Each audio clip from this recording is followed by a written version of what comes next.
ಬೆಂಗಳೂರಿನಲ್ಲಿ ರಾತ್ರಿ ವರ್ಣನ ಆರ್ಭಟ, ರಾತ್ರಿ ಸುರಿದ ಮಳೆಗೆ ಸಿಲಿಕಾನ್ ಸಿಟಿ ತತ್ತರಿಸಿ ಹೋಗಿದೆ. ಈ ಕುರಿತಂದು ಬ್ರೇಕಿಂಗ್ ನ್ಯೂಸ್ ನೋಡೋಣ.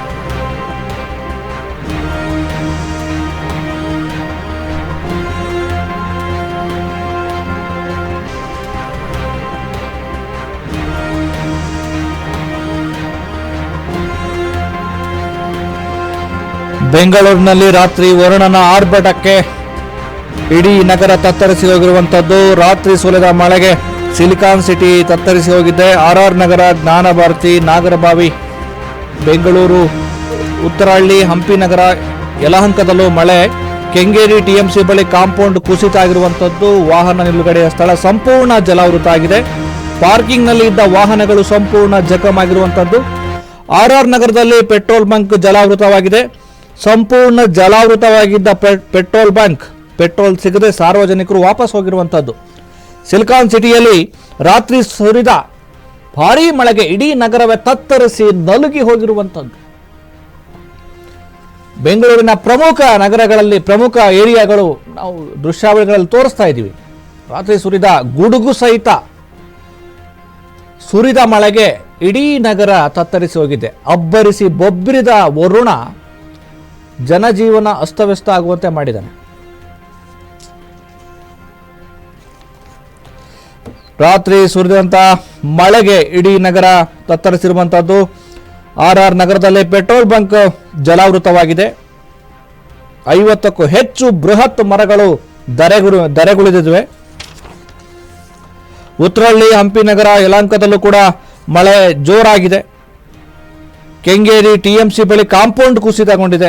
ಮಳೆಯ ರಭಸಕ್ಕೆ ವಾಹನ ನಿಲುಗಡೆಯ ಸಂಪೂರ್ಣ ಸ್ಥಳ ಜಲಾವೃತ ಆಗಿರುವಂತಹದ್ದು. ಪಾರ್ಕಿಂಗ್ನಲ್ಲಿದ್ದಂಥ ವಾಹನಗಳು ಸಂಪೂರ್ಣ ಜಖಂ ಆಗಿವೆ.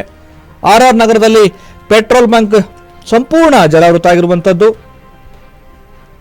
ಇದರಿಂದಾಗಿ ಪೆಟ್ರೋಲ್ ಸಿಗದೆ ಸಾರ್ವಜನಿಕರು ಪರದಾಡುವಂತ ವಾತಾವರಣ ನಿರ್ಮಾಣ ಆಗಿದೆ.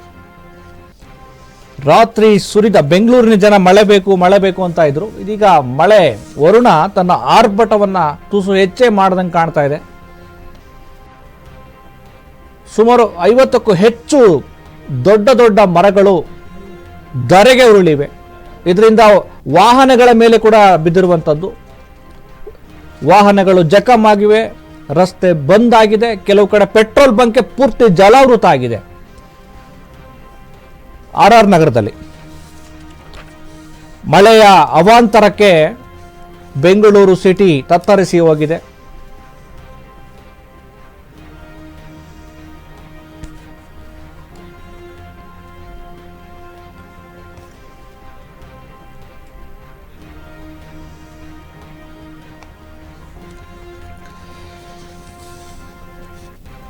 ಮಳೆಯ ಅಬ್ಬರಕ್ಕೆ ಸಂಬಂಧಪಟ್ಟ ಹಾಗೆ ಮುಖ್ಯಮಂತ್ರಿಗಳ ಏನು ಮನೆಯಿಂದಲೇ ಏನು ವಿನೋದ್ ಅವರು, ನಮ್ಮ ವರದಿಗಾರ, ಇನ್ನು ನೇರ ಸಂಪರ್ಕದಲ್ಲಿ ನಮಗೆ ಮಾಹಿತಿಯನ್ನು ಕೊಡ್ತಾರೆ.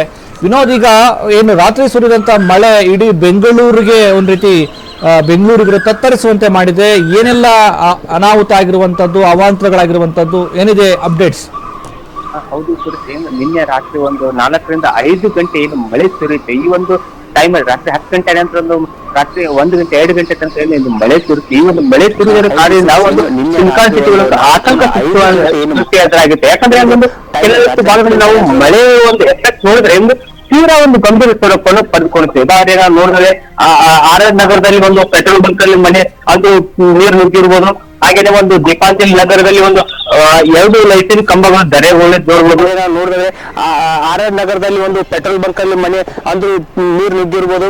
ಹಾಗೇನೆ ಒಂದು ದೀಪಾಂಜಲಿ ನಗರದಲ್ಲಿ ಒಂದು 2 ಲೈಟಿನ ಕಂಬಗಳು ಧರೆಗುಳಿ ನೋಡ್ಬೋದು. ಹಾಗೆ ಒಂದು ಅದೇ ದೀಪಾಂಜಲಿ ನಗರದಲ್ಲಿ ಒಂದು ಟಿಟಿ ವಾಹನಗಳ ಮೇಲೆ ಮತ್ತು ಕಾರ್ಗಳ ಮೇಲೆ ಒಂದು ಮರಗಳು, ಬೃಹತ್ ಮರಗಳು ಬಿದ್ದಿರ್ತಕ್ಕಂಥ ಒಂದು ಘಟನೆಯನ್ನು ನಾವು ನೋಡ್ಬೋದು. ಹಾಗೆ ಅದ ನಂತರ ಅದು ನಾವು ಬನ್ಸಕಲ್ ಇರ್ತಕ್ಕಂಥ 2ನೇ ಹಂತದಲ್ಲಿ ಒಂದು ಅಂದ್ರೆ ಯೂನಿವರ್ಸಿಟಿ, ಅಂದ್ರೆ ಈ ಒಂದು ಯೂನಿವರ್ಸಿಟಿ ಎಲ್ಲ ಏನು ಬರುತ್ತೆ ಅಲ್ಲಿ ಸಹ ಒಂದು ದೊಡ್ಡ ಬೃಹತ್ ಮರ ಬಿದ್ದಿರ್ತಕ್ಕಂಥ ಎಫೆಕ್ಟ್ ಇಂದ ಸಾರ್ವಜನಿಕರು ಯಾವ ತರ ಒಂದು ಪರದಾಡೋ ಪರಿಸ್ಥಿತಿ ಎದುರಾಗಿತ್ತು. ಈಗ ಸಿಲಿಕಾನ್ ಸಿಟಿಯಲ್ಲಿ ನಿನ್ನೆ ಕೇವಲ ಒಂದು 4 ರಿಂದ 5 ಗಂಟೆಗೆ ಸುರಿದಿರತಕ್ಕಂಥ ಮಳೆಗೆ ಇಡೀ ಸಿಲಿಕಾನ್ ಸಿಟಿ ಜನರು ಒಂದ್ ಕಡೆ ತತ್ತರ ಆದ್ರೆ, ಇನ್ನು ಇನ್ನೊಂದ್ ಕಡೆ ಕೆಂಗೇರಿಯಲ್ಲಿ ಏನು ಒಂದು ಅಪಾರ್ಟ್ಮೆಂಟ್ ಗೆ ಬೃಹತ್ ಒಂದು ಪಾರ್ಕಿಂಗ್ ಪ್ಲೇಸ್ ಒಂದು ನೀರು ನುಗ್ಗಿ ಅಲ್ಲಿ ಸಹ ಒಂದು ಅಪಾರ ಪ್ರಮಾಣದಲ್ಲಿ ಒಂದು ಹಾನಿಯನ್ನು ಉಂಟಾಗಿದೆ. ಈಗಾಗಲೇ ಸುಮಾರು 50ಕ್ಕೂ ಹೆಚ್ಚು ವಾಹನಗಳು ಒಂದು ಡ್ಯಾಮೇಜ್ ಅಂದ್ರೆ ಕೆಟ್ಟು ನಿಂತಿರ್ತಕ್ಕಂಥ ಪರಿಸ್ಥಿತಿಗಳ ಒಂದು ದೃಶ್ಯಗಳನ್ನು ನೋಡ್ತಾ ಹೋಗುದು. ಅಂದ್ರೆ ಈ ಒಂದು ನಿನ್ನೆ ಕೇವಲ ಒಂದು ಸಿಲಿಕಾನ್ ಸಿಟಿಲಿ 1.6 ಮಿಲಿಮೀಟರ್ ಮಳೆ ಆಗಿರೋ ಕಾರಣದಿಂದ ಒಂದು ಇಷ್ಟೊಂದು ಅವಾಂತರಗಳಾಗಿದೆ. ಅದೇ ಒಂದು ನಾವು ಬೇರೆ ಅಂದ್ರೆ ಸುಮಾರು ಈಗ ಉದಾಹರಣೆ ನಾವು ನಿನ್ನೆ ರಾತ್ರಿ ಒಂದು ಚಿತ್ರದುರ್ಗದಲ್ಲಿ ಸುಮಾರು 33.9 ಮಿಲಿಮೀಟರ್ ಮಳೆ ಎಷ್ಟಾಯ್ತು. ಅಷ್ಟು ಏನಾದ್ರೂ ಮಳೆ ಆದ್ರೆ ಸಿಲಿಕಾನ್ ಸಿಟಿ ಪರಿಸ್ಥಿತಿ ಏನಾಗಬಾರ್ದು. ಈಗಾಗಲೇ ನಾವು ಯುಎಇಯಲ್ಲಿ ಏನಾಗಿತ್ತು ಅಂದ್ರೆ ದುಬೈಲಿ ಏನಾಗಿತ್ತು ಅದೇ ಪರಿಸ್ಥಿತಿ ಒಂದು ಸಿಲಿಕಾನ್ ಸಿಟಿಯಲ್ಲಿ ಎದುರಾಗುತ್ತಾ ಅನ್ನೋ ಒಂದು ಪ್ರಶ್ನೆಗಳು ಸಹ ಕಣ್ಣಿ ಕಾಣುತ್ತೆ ಸುರೇಶ್.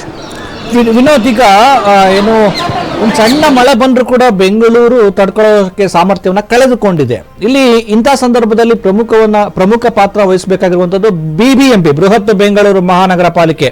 ಈ ಒಂದು ಮಳೆಯಿಂದ ಆಗುವಂತ ಅವಾಂತರಗಳನ್ನ ತಡೆಗಟ್ಟುವ ನೆಲೆಯಲ್ಲಿ ಏನು ದೊಡ್ಡ ದೊಡ್ಡ ಮರಗಳು ಧರೆಗೆ ಉರುಳಿದವಲ್ಲ ಅಂತ ಮರಗಳನ್ನ ಗುರುತಿಸಿ ಅವುಗಳನ್ನ ತೆರವು ಮಾಡುವಂಥದ್ದು, ಆ ಮರಗಳನ್ನ ಏನು ತೆಗೆಯುವಂಥದ್ದು, ಜೊತೆಗೆ ಎಲ್ಲೆಲ್ಲಿ ಏನೇನು ಈ ನೀರಿನ ಸಮಸ್ಯೆ ಇದೆಯಲ್ಲ, ನೀರಿನ ಹರಿಯುವಿಕೆ ಇದೆಯಲ್ಲ, ಮತ್ತೆ ಈ ಒತ್ತುವರಿ ಆಗಿರುವಂತಹದ್ದು, ಇದನ್ನೆಲ್ಲ ಬೃಹತ್ ಬೆಂಗಳೂರು ಮಹಾನಗರ ಪಾಲಿಕೆ ನೋಡ್ಕೋಬೇಕಾಗತ್ತೆ. ಈಗ ರಾತ್ರಿ ಸುರಿದ ಮಳೆಗೆ ದೊಡ್ಡ ದೊಡ್ಡ ಅವಾಂತರ ಆಗಿರುವಂತದ್ದು, ವಾಹನಗಳ ಮೇಲೆ ಮರ ಬಿದ್ದಿರುವಂತಹದ್ದು, ಆಮೇಲೆ ಜನರಿಗೆ ಓಡಾಡೋದಕ್ಕೆ ರಸ್ತೆ ಜಖಮ್ ಆಗಿರುವಂತಹದ್ದು, ಪೆಟ್ರೋಲ್ ಬಂಕ್ ಜಲಾವೃತ ಆಗಿರುವಂತದ್ದು, ಇದನ್ನೆಲ್ಲ BBMP ಮತ್ತೆ ಸರ್ಕಾರ ಹೇಗೆ ನಿರ್ವಹಣೆ ಮಾಡ್ತಾ ಇದೆ, ಯಾವ ರೀತಿ ಕ್ರಮಗಳನ್ನ ಕೈಗೊಂಡಿದೆ ಅನ್ನುವಂಥದ್ದು.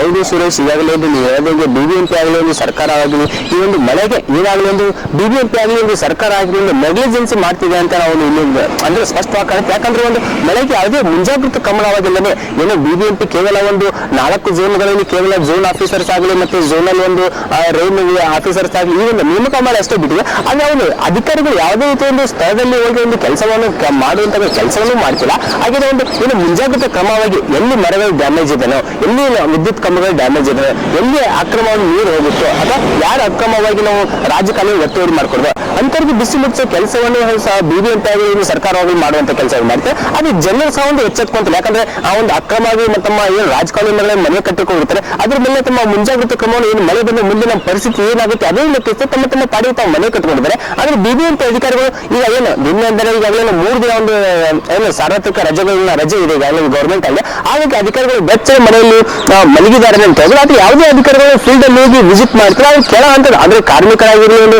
ಒಂದು ಪೌರ ಕಾರ್ಮಿಕರಾಗಿರಲಿ ಮತ್ತೆ ಮಾರ್ಷಲ್ಸ್ ಗಳಾಗಿ ಇವರುಗಳು ಮಾತ್ರ ಹೋಗಿ ಒಂದು ಫೀಲ್ಡ್ ಅಲ್ಲಿ ಕೆಲಸ ಮಾಡ್ತಿದ್ರೆ. ಆದ್ರೆ ಹೀಗಾಗಿ ಈ ತರ ಒಂದು ಆಗೋದ್ರಿಂದ ಸಿಲಿಕಾನ್ ಸಿಟಿ ಜನರಿಗೆ ಒಂದು ಕಷ್ಟ ಒಂದು ಎದುರಾಗ್ತಿದೆ. ಹಾಗೆ ಒಂದು ನಿನ್ನೆ ರಾತ್ರಿ ಈಗ ಉದಾಹರಣೆ ನಾವು ನೋಡೋದಾಗಿದ್ರೆ ದೀಪಾಂಜಲಿ ನಗರದಲ್ಲಿ ನಿನ್ನೆ ರಾತ್ರಿ ಒಂದು 11:30ಕ್ಕೆ ಒಂದು ಮರ ಬಿದ್ದಿರೋ ಘಟನೆ ಆಗಿದೆ. ಆದ್ರೆ 11:30ಕ್ಕೆ ಮರ ಬಿದ್ದಿರೋ ಘಟನೆ ಅದು ಬೆಳಿಗ್ಗೆ 8-9 ಗಂಟೆ ಸುಮಾರಿಗೆ ಆ ಒಂದು ಮರವನ್ನು ತೆರವು ಮಾಡಿ ಕೆಲಸವನ್ನು ಇನ್ನೂ ಮಾಡ್ತಾ ಇದ್ರು. ಅದು ಇದನ್ನೆಲ್ಲ ನಾವು ಗಮನಿಸ್ತಾ ಹೋದ್ರೆ ಎಲ್ಲ ಒಂದ್ ಕಡೆ ಒಂದು ಪಾಲಿಕೆ ಅಧಿಕಾರಿಗಳೆಲ್ಲ ಒಂಥರ ಅಂದ್ರೆ ಬೇಜಾಬ್ರಿತನ ತೋರಿಸ್ತಿದ್ದಾರೆ. ಹಾಗೆ ಬೇಜಾಬ್ರಿತನ ತೋರಿಸ್ತಾ ಒಂದು ಎತ್ತರದ ಕೆಲಸಗಳನ್ನ ಮಾಡ್ತಿಲ್ಲ ಅಂದ್ಬಿಟ್ಟು ನಮಗೆ ಇಲ್ಲಿ ಸ್ಪಷ್ಟವಾಗಿ ಕಾಣುತ್ತೆ. ಹಾಗೆ ಒಂದು BBMP ಅಧಿಕಾರಿಗಳು ಅಂದ್ರೆ ಕೇವಲ ಹೆಸರಿಗೆ ಮಾತ್ರ ಸಭೆಯನ್ನು ಮಾಡ್ತಿದೆ. ಅದೇ ಸಭೆಯಲ್ಲಿ ರೂಪುರೇಷೆಗಳು ಏನಾಯ್ತು ಕೇವಲ ಮಾಧ್ಯಮಕ್ಕೆ ಮಾತ್ರ ಸೀಮಿತ. ಆ ಒಂದು ಮಾಧ್ಯಮಕ್ಕೆ ಸೀಮಿತ ಆಗಿರ್ತಕ್ಕಂಥ ಒಂದು ವ್ಯವಸ್ಥೆನ ಯಾಕೆ ಇವರು ಫೀಲ್ಡ್ ಅಲ್ಲಿ ಹೋಗಿ BBMP ಅಧಿಕಾರಿಗಳು ಯಾಕೆ ಮಾಡ್ತಿಲ್ಲ, BBMP ಅಧಿಕಾರಿಗಳು ಯಾಕೆ ಫೀಲ್ಡ್ ಇರ್ತಿಲ್ಲ, ಇದೊಂದು ಕಡೆ ಪ್ರಶ್ನೆ. ಅದೇ ಝೋನಲ್ ಆಫೀಸರ್ಸ್ಗಳು ಅಂದ್ರೆ JCಗಳು ಏನಾಗಿರ್ತದೆ ಅವರು ಸಹ ಒಂದು ಫೀಲ್ಡ್ ಅಲ್ಲಿ ಖುದ್ದಾಗಿ ವಿಸಿಟ್ ಮಾಡಿ ಎಲ್ಲೆಲ್ಲಿ ಈ ತರ